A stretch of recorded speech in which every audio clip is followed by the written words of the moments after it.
Hey, what's going on, everybody? Welcome to another episode of the show. Today, joining me is Tori Keichinger. She is the VP Brand Marketing at Coldwell Banker. Tori, how you doing? I'm doing great. How are you doing? I am doing well. Excited to have you on the show. Talk all things real estate, marketing, the future of marketing. How do we, how do we manage multiple tiers of a business when we look at having agents and consumers and brands? I'm excited to get into all that. Before we do, I want to let you kind of set the table, though. Bring us back. Tell us your story. How did you get into marketing? Was it always the plan? Were you an accidental marketer? I'm always interested to hear how people found their way. I love that, an accidental marketer.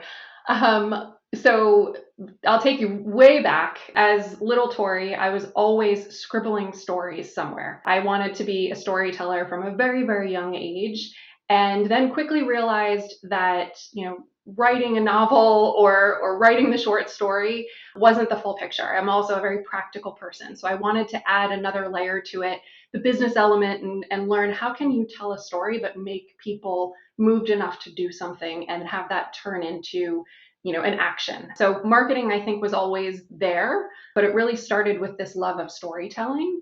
And from there, I started out my career actually in the publishing space, really thinking that the story was what I was after, and then really graduated to more of a brand marketer role. I worked in a financial services company after that. And while I loved the work that I was doing, I wanted a brand that really represented who I was and what I believed in. And really, the product that I currently market is honestly the best product that exists. It's home. So I had an opportunity to move over to marketing in the real estate space with Coldwell Banker Real Estate. And it's been a dream come true. I get to do what I love with an amazing group of people and work on a really fulfilling mission of supporting agents and brokers who are making people's dreams come true every day and helping them find that place to come home. So it's been a lot of fun, and I've got a lot of great opportunities along the way to work on some really fun projects. But it was kind of a journey to get there. But ultimately, the story was what attracted me to marketing at the first place. I love it. And that kind of segues into the next question I have, which is a little industry specific, but it feels as if the last decade, the story of real estate and the market has been very much investment, make money, get in now. You can make so much money, investment, investment, investment. And now we're kind of seeing a shifting in the messaging more so to what I would call, and I believe you said this on another podcast, like the emotional side of marketing, but more so that story of a home and building that neighborhood and building that community. Have you felt that shift? Has that been something like how do you all balance that? I guess the story of, because it is still a massive financial, you know, largely it's Sure. usually the biggest purchase. I always say that the real estate commission is usually like your fifth biggest purchase in your life. So we got to earn that too. How do you balance kind of that, the logical, the money component, and then also like the story of home and what that means to people? Sure. So it's really interesting because when you ask someone about the industry of real estate, they'll give you one answer. And then if you ask them about the value of home, they give you a very different answer. But it's the same product at the end of the day, right? This idea of home or property, the place that you come back to at the end of a long day. And you can and you should look at that from the two sides of your brain, right? The rational side of how much is the home worth and what is the mortgage rate I'm getting on this, all of those dollars and cents, that is a critical part of the decision making process that you go through. But another critical part of the decision making process that you have is, does this fit my needs? Does this work for my family? Is it in the community that I want to be a part of? And so those two pieces of the message, that emotional and rational side of the decision, and frankly, the marketing message that real estate companies and agents need to find the right balance of, is how do we make sure that we're leaning into both sides of that at the right moment? And over the last several years, the real estate industry has gone through drastic, different turns, ups, downs, and everywhere in between. And so at different points in that journey, real estate companies have to lean heavier on one side or the other. And I think the Coldwell Banker brand was one of the very first to step a little bit further into that value of a home and the emotional side of home, because everyone else was talking about it in dollars and cents. And that wasn't necessarily how consumers were seeing home, they were seeing it as an investment, maybe in that initial stage, but when they're really making that final decision, it comes down to the emotional aspects. So finding that right balance is the key to real estate marketing, I would say. Yeah, it's interesting too, right? Because like real estate is one of those industries where the sales cycle is so long between, right? On average, what is it, 5 to 7 years? People usually then purchase a new home, and you go, okay, let's go on the short end of that and say we have a 5 year window, right? How do we market, and how do you all, market over those 5 years? It can't always just be, here's a listing, buy a listing, come, sell your house today, sell your house today. There has to be a lot more nurturing going into that top of funnel. Yeah, how do you all approach that when we look at like your buyer, the I guess home buyer, home seller persona, or the seller persona, to go, okay, we know this person's going to sell. I'm not sure the exact rate. Let's say 5 years. Now, is there kind of like a mapped out cycle to know, okay, we want to hit them with this type of ad messaging that's just brand awareness. We have them segmented out. We think that they're a year out, or 2 years out, or 3 years out from buying, and then, or is it more? So is that one component, or is it just equipping the agents to make it really go foster those relationships, and kind of leaving it up to them to know when is best within their network? It's both, because there's no magical equation, right? Nobody says, oh, well, that 5 year mark is up, and so I've got a countdown of 30 days before I've got to make my next move. It's an average. And so what we have to look at from the brand perspective is what are the triggers for people to move, things like life events, things like, adding a new member of the family, or needing to downsize, or a job change. All of those things can happen really at any moment. There's averages of time, so there's really no it's really both, right? Because no point in time, oh, 5 years is up, that means that I've got to move within 30 days. There's a lot of different triggers that happen throughout a person's life that will encourage them to move. So things like, you're adding a member of the family, or you're downsizing because a member of the family is leaving, job relocation, a lot of different triggers. But there are also barriers of why I wouldn't want to move. So the messaging that the Coldwell Banker brand has to put out there has to address all of that, right? Figuring out what are some of those triggers, along with some of the timelines, as well as how do we help you understand why that barrier doesn't necessarily need to be there any longer. And then from the Coldwell Banker agent perspective, we have to give them ways and methods to continue the conversation with that client from day one after the sale.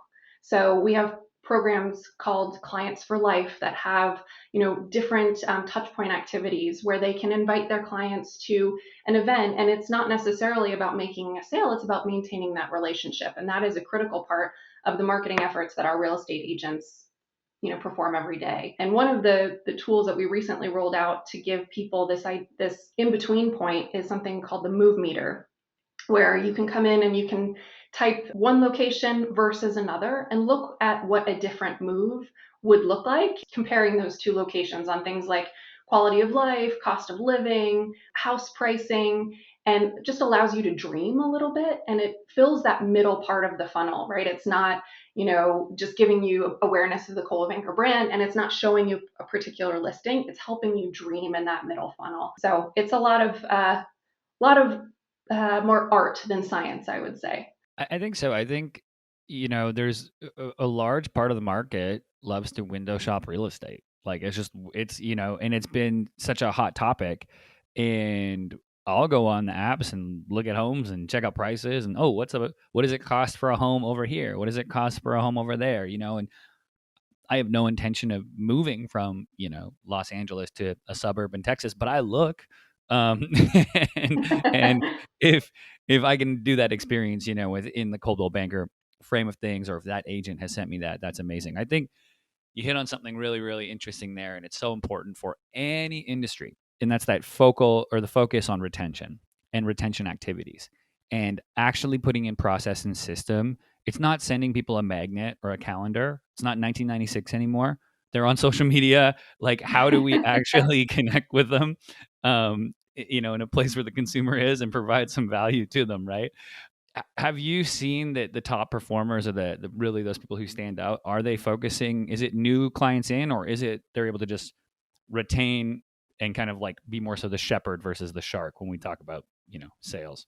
The top producers in our network are masters at relationship management. They honestly, many of them wouldn't even have to do a lot of awareness marketing because they're getting almost all of their business from referrals, word of mouth, people recommending them to their friends and family. So the experience that our Coldwell Banker agents provide to their client is almost their value proposition packaged with a bow. So if they can deliver the best possible service both during the purchase or sale, but also that relationship afterwards, that's really the marketing message that they put out there. And then the branding is just more keeping that top of mind. But our top producers are masters at that, relationship building and, delivering that best service. Amazing. Now, I want to flip gears a little bit to really talk about brand marketing, but doing so for a company. And this is for the listener. We have listeners who work at companies that have a lot of heritage, right? We're talking companies that maybe 50 years old, 100 years old. Like they have a lot behind the brand. And I'm always curious how to still be positioned as innovative when sometimes an older brand can be labeled as that old, slow. Yeah, it's the traditional, but that's the one that's moving slow. And then the new kid on the block comes out with all the, you know, all the cool tools and promotes, and it's like sticking to those values, but still pushing innovation as a message, and that you're at the forefront.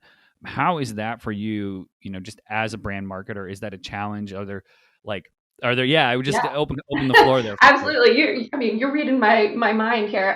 So Coldwell Banker, a lot of people get confused. We fight the English language all the time. Everybody thinks we're a financial services company because of our name, but it's actually the name of the two founders, Colbert Coldwell and Arthur Banker. And we were founded, we'll turn 117 years old this year. We were founded in 1906.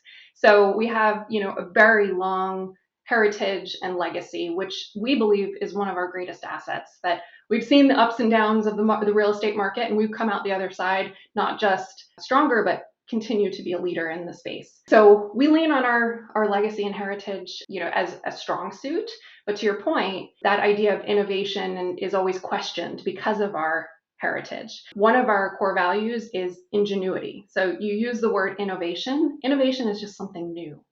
Ingenuity is about looking at something and seeing a better way. So that has always been at the core of who Coldwell Banker is. The reason we were founded is because our founders saw a better way of doing real estate that was more ethical and put the client first. But just because we were one of the first movers in the real estate industry in the US doesn't mean that those firsts haven't stopped. We were the first to put listings online. We were the first to be on YouTube with real estate videos. We're the first to deliver an AI app to our real estate professionals that put big data in their hands, their fingertips. So those firsts have really continued. And so balancing that message of yes, we are, a historied brand, storied brand, but we also continue to deliver on those firsts, and we're always looking at, is there a better way to deliver for our clients, for our agents, for our brokers? Cool. Yeah, it's definitely a challenge, but I like to see how other people approach that because it's staying at that forefront. And I guess you show it, right? You show it through things like the app. You show it through the service level that people give to the consumers, and they go, "Oh, okay, that was from starting touch point to last, that was pretty fantastic." That's very cool. And I kind of want to talk a little bit about the new age. And AI is the big buzzword, and Chat GPT, and marketers are terrified of it. There's like three camps, I think. I think there's the Chat GPT is going to solve all my problems camp, and AI is like, I don't have to do anything. I can press a button and it'll write a movie for me. Then there's the other people who are like, it's it's the boogeyman and it's horrible and blah blah blah. And then there's like the third party, which is just like completely indifferent and acting like eyes wide shut. Is just like they're totally like, yeah, sure, whatever. I'm just gonna keep going as it is. Um, how do you see, I guess, like AI, and I know that's a very, very general statement, but in particular, I guess in the short term, how do you see it affecting marketing, in particular real estate marketing? Is there anything that jumps out, or you've been thinking about with regards to that?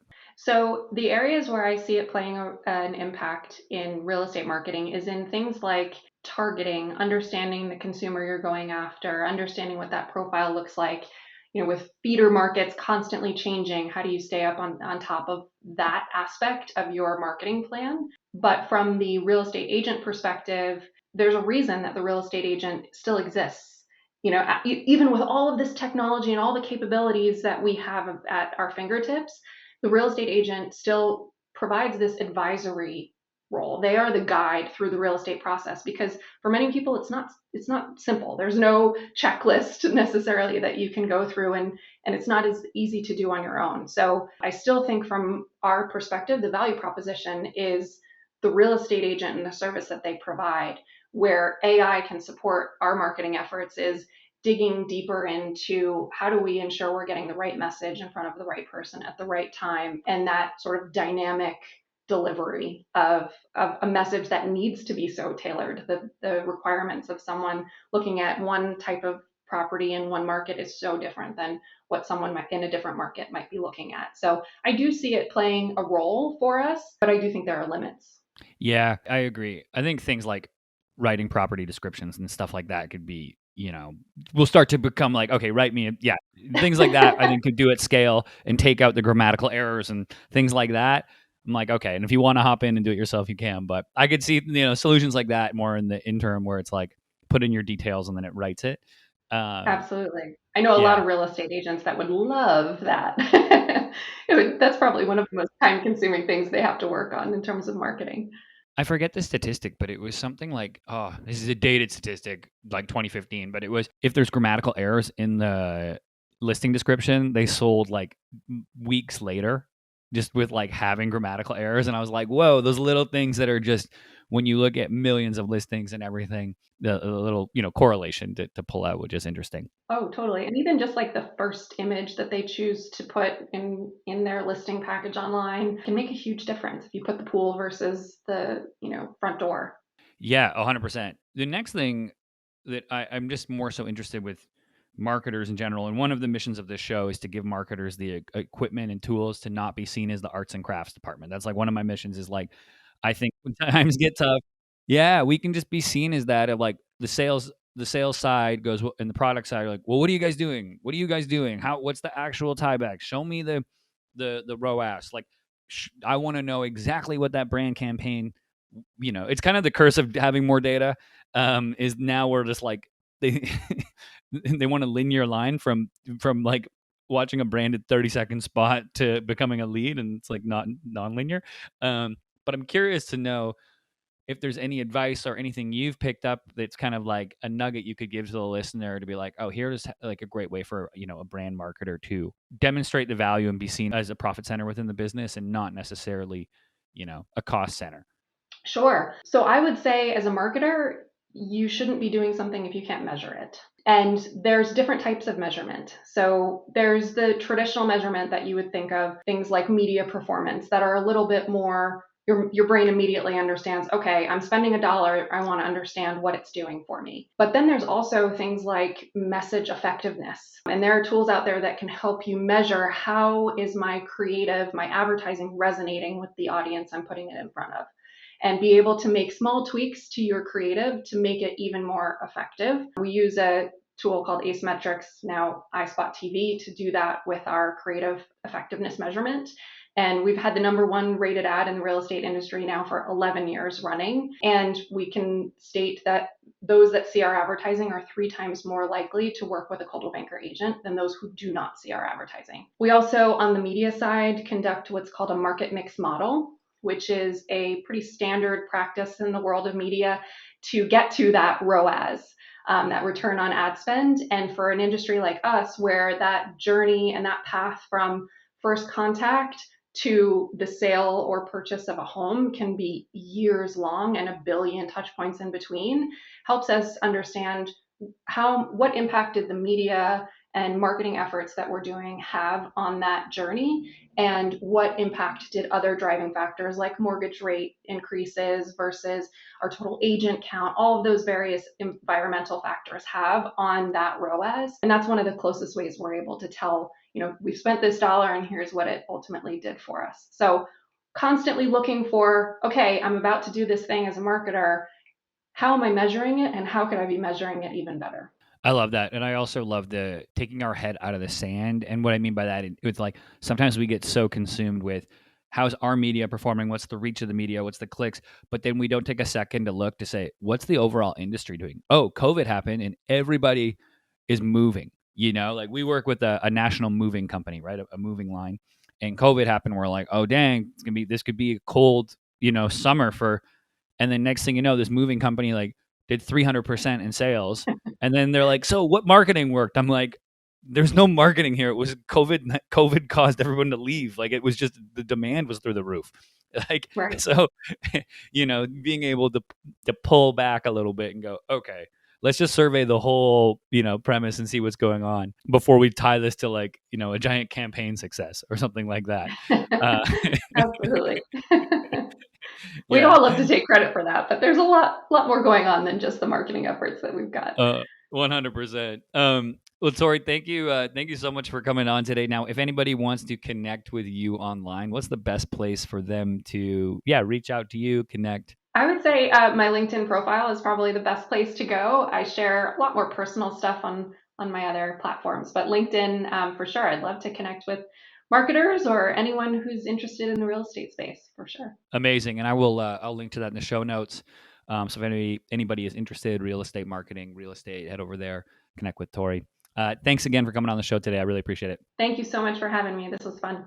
All right, everybody, that's it for this episode. As always, hit like, share, subscribe, any of those buttons below where you're listening to this. It's much appreciated. I'm your host, Jordan Shelton, and I'll catch you next time.